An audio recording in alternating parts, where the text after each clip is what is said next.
ആത്മോപദേശശതകം 35-ാം ശ്ലോകം. Audio book തുടരുന്നു. ഒരു 10,000 ആതിഥേയരൊന്നായി വരുവതുപോലെ വരും വിവേകവൃത്തി അറിവിനെ മൂടും അനിത്യമായയാമീ ഇരുളിനെ ഈർന്നെഴുമാതി സൂര്യനത്രേ.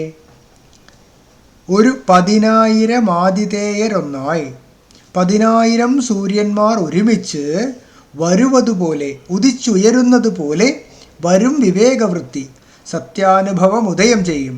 അറിവിനെ അഖണ്ഡബോധസ്വരൂപമായ സത്യത്തെ മൂടും മറച്ചിരിക്കുന്ന അനിത്യമായയാം മാഞ്ഞു മറയുന്ന മായയാകുന്ന ഈ ഇരുളിനെ, ഈ അജ്ഞാന ആവരണത്തെ ഈർന്നെഴും ചീന്തി ദൂരെ കളഞ്ഞാവിർഭവിക്കുന്ന ആദിസൂര്യനത്രേ.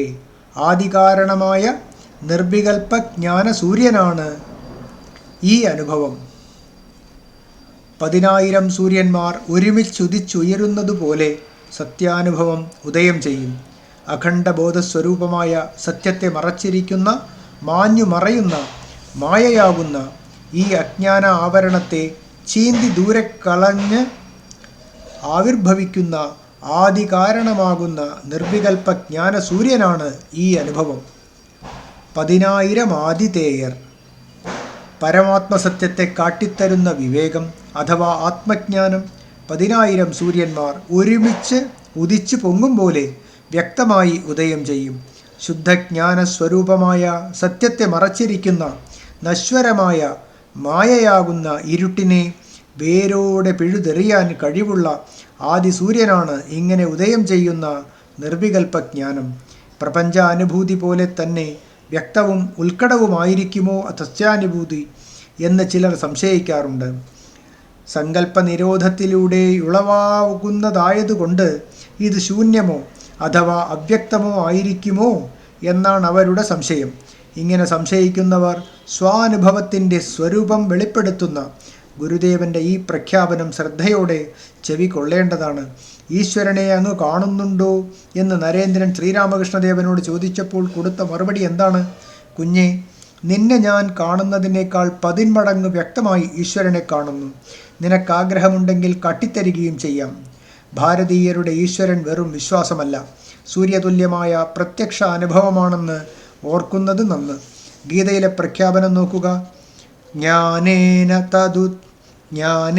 തദു തദജ്ഞാനം യേഷാം നാശിതമാത്മനഃ തേഷാം ആദിത്യവത് ജ്ഞാനം പ്രകാശയതി തത്പരം.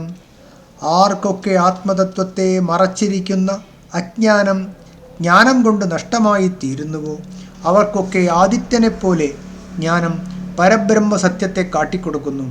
സങ്കല്പരഹിതമായ നിർവികൽപ്പ ബോധം ഉത്കടമായ അനുഭവമാണെന്ന് താൽപ്പര്യം. ഇരുളിനെ ഈർന്നെഴുമാതിസൂര്യൻ.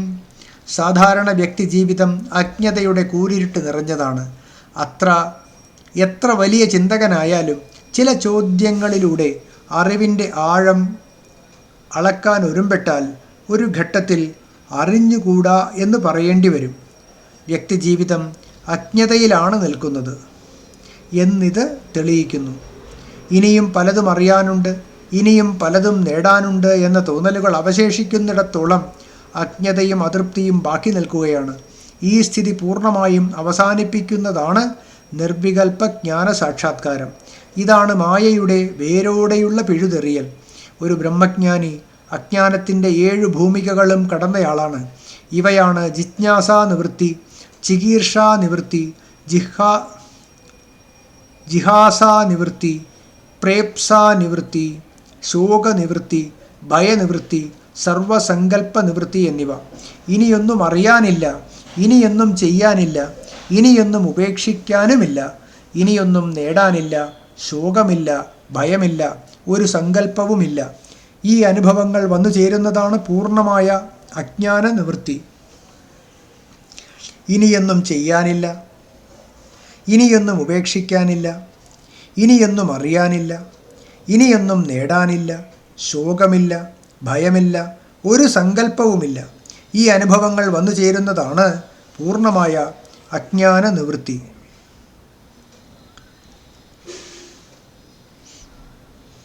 കയറിൽ പാമ്പെന്ന പോലെ ഏതൊരു നിർവികൽപ്പ ബോധത്തിൽ ഈ പ്രപഞ്ചം പ്രതിഭാസിച്ചുകൊണ്ടിരിക്കുന്നുവോ അത് സാക്ഷാത്കരിക്കപ്പെടുന്നതോടെ മേൽ വിവരിച്ച പ്രകാരം മായ മാറി പൂർണ്ണമായ അജ്ഞാന നിവൃത്തി സംഭവിക്കുന്നു.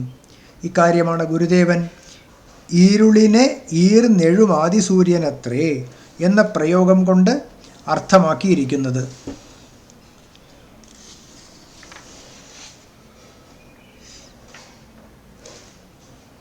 ശക്തിസ്വരൂപം.